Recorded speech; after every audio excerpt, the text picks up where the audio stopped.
Hello, I'm Richard Hooper, and I'm pleased to be joined by Ori Naor of Gilat. Ori, thank you for joining me today. Pleasure is mine. Now, you've been involved in the defense industry for several years. What are your key observations? So I would say the following.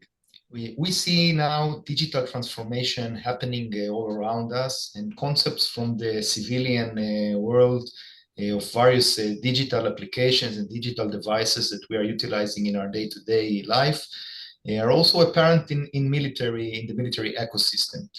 The term that is being used sometimes is net-centric battlefield or net-centric warfare.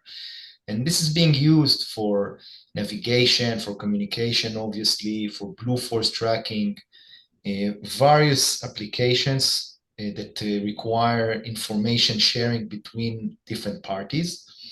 And this is making military operations what I would call more data thirsty. They require constant, reliable connectivity. And the traditional communication methods are no longer sufficient to independently support this without SATCOM. SATCOM, and by the way, not just SATCOM, but SATCOM is a key component, is an enabler to this digital transformation in the military ecosystem. In addition to that, if I may, we also see another major trend, which I like to call the convergence of COM-SATCOM and MIL-SATCOM. In the past, 10, 15 years ago, maybe a little more, the engines of technology used to be the defense companies. It was the Lockheed Martins and the Boeings of the world. But today we have Microsoft and SpaceX and Amazon, and their investment in research and development is 10 times more than what the defense companies are doing from various reasons. And the military ecosystem is looking to tap into that. They don't want tailored solutions that are built for military and only evolve when there's a new project. They want something that is constantly evolving in the pace in which the technology is evolving. But they want it in camouflage colors and with all the security and the military ruggedization that they're used to have. So we, the vendors, we need to adapt to that. Well, considering the major trends in SATCOMs, you've got multi-orbit constellations, you've got the LEO game changer, you've got software-defined satellites, high throughput satellites. How do you manage to address that whole spectrum? Well, that's a question that's right on the spot. So in Gilat, we coined the term the elastics era of space. And this covers NGSOs and VHTS satellites, software-defined satellites. I would add to that the cloud ecosystem that is also apparent in this area. And in addition, the dynamic access scheme that is being utilized with this type of satellites, meaning that if in the past we used to see a satellite with a specific predetermined coverage with some flexibilities, now we see something that's constantly changeable, adaptable to the requirement of the operators.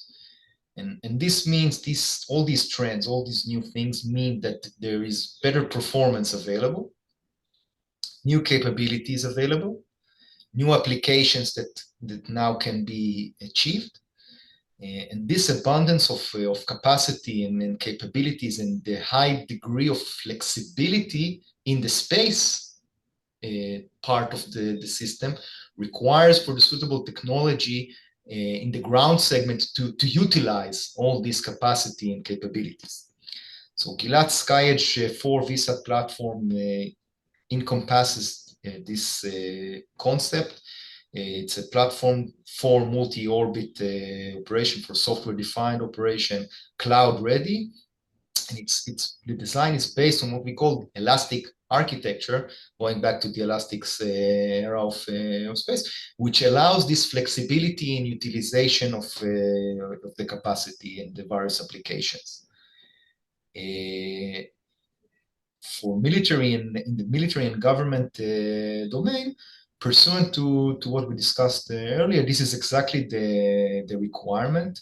This allows the military and government domain to enjoy these trends, these new developments, to tap into new capabilities, the flexibility that is required to be constantly moving forward, adapting new capabilities. And another two important aspects that are more specific for military and government. One is interoperability. The ability to be this agile and flexible allows you to maintain certain aspects in collaborating with easily interfacing with other systems and maintaining collaboration with other entities. And also security. If you consider multi-orbit operation, it's a significant advancement in security, because for an adversary, it's becoming much more difficult to interfere when you are able to switch not just from one satellite to another, but to an entirely different orbit and a different method of operations. Now, modern warfare has changed. You know, you've got unmanned platforms, you've got UAVs playing a pivotal role. How is Gilat addressing and offering products for this segment? First, fully agree with the perception here. I think that unmanned platforms are becoming more and more prominent, with an aim to take the operators further away from threats. And we see it most prominently with unmanned aerial vehicles, but also with unmanned surface vessels, so ships and ground vessels. And the name of the game, firstly, is SWAP, size, weight, and power. You need to have the right form factor, you need to account in these platforms for every system that you're carrying with you. So the satellite connectivity needs to be in the smallest form factor and weight possible in order to be able to be incorporated on such a platform. And when you consider power consumption, each increase in power consumption reduces the operation time of the platform. So you need to be very, very effective here.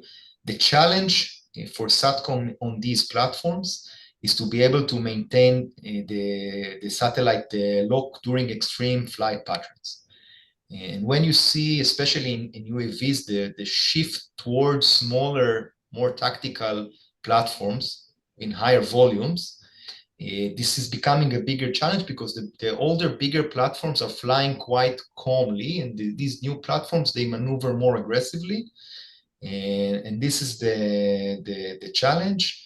And I'm happy to say that in Gilat, we have a considerable experience and track record in this segment with UAVs in multiple sizes. So not just the bigger platforms, what is called the MALE, medium altitude, long endurance, but also with small tactical UAVs, ST-UAS, ST-UAV, class 3 or large class 2, that have significant more aggressive maneuvers, as I noted. I can't really refer to a specific customers, but we have multiple customers for both our BRP-60, which is our product for the male size, and for our BR-72, which is the small tactical product. With repeat orders from these customers, dozens of systems in operation in the field, with very, very high level of satisfaction. Now, everybody talks about it, security. How do you ensure security for the platform when you are delivering for government military customers? It's a challenge. What is the challenge? Talking to the challenge, and I'm taking a concept here from the world of cybersecurity and penetration tests. I think that the adversary or the threat is constantly changing and evolving. And this is the main challenge and the main mindset that you need to have when trying to apply security to military platforms and any platform in any ecosystem in general. So our process, even if we're talking about physical security, something like authentication or anti-tampering components, the idea is always to try and say, okay, now I've applied this solution, where am I still exposed? And this is an ongoing process. Aside from this, and more specifically to the domain of SATCOM, Transec is becoming mandatory in order to be able to say that a system is in military grade security. It's the other way around, actually. We see more and more commercial systems that are asking for Transec in order to be sure that they are on the safe side. So this is the trend. And the place where there are more where there is more room for new capabilities with regards to security is anti-jamming. The ability eventually to maintain a resilient link, considering various interferences, etc. That's the field of play now in the area of security for SATCOM. It's a competitive world. What sets Gilat apart in the world of SATCOM technology for defense and government applications? So aside from our pretty smile, what I'm happy to say is that since Gilat has capabilities, in-house capabilities across all the components of the SATCOM solution.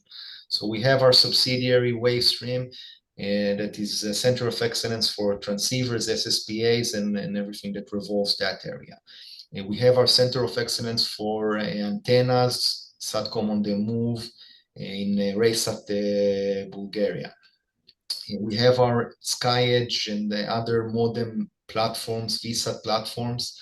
We have our NMS, Network Management System, our world-leading NMS with an emphasis on ease of use and user experience. And all the aspects that are required to provide a holistic solution for the challenges of our customers. And this is what is required from military and government customers, being able to dive deep with them into the operational challenge, not the technical challenge, and define a solution. And our approach is an open garden approach. So for my military customers, I'm not limiting myself to solutions that are developed and produced in Gilat. The expertise that we have across all the components allow us to pick and choose the best and most suitable component for a customer. For example, in a requirement for a SATCOM solution for patrol boats, there are a variety of very, very good vendors, each with their own advantages that I will select from when I'm offering a solution, and the baseband will be the Gilat SkyEdge platform. In addition to that, I think that in the area of resilient and secure security capabilities, we have a lot to say. Again, I can't get into the technical details in a conversation like this, but this is an important front. And another concept that I addressed earlier, combat-proven solutions. The ability to have a feedback loop from an actual operator that has used the system in the field. And I can say that this is the case for almost all of our systems.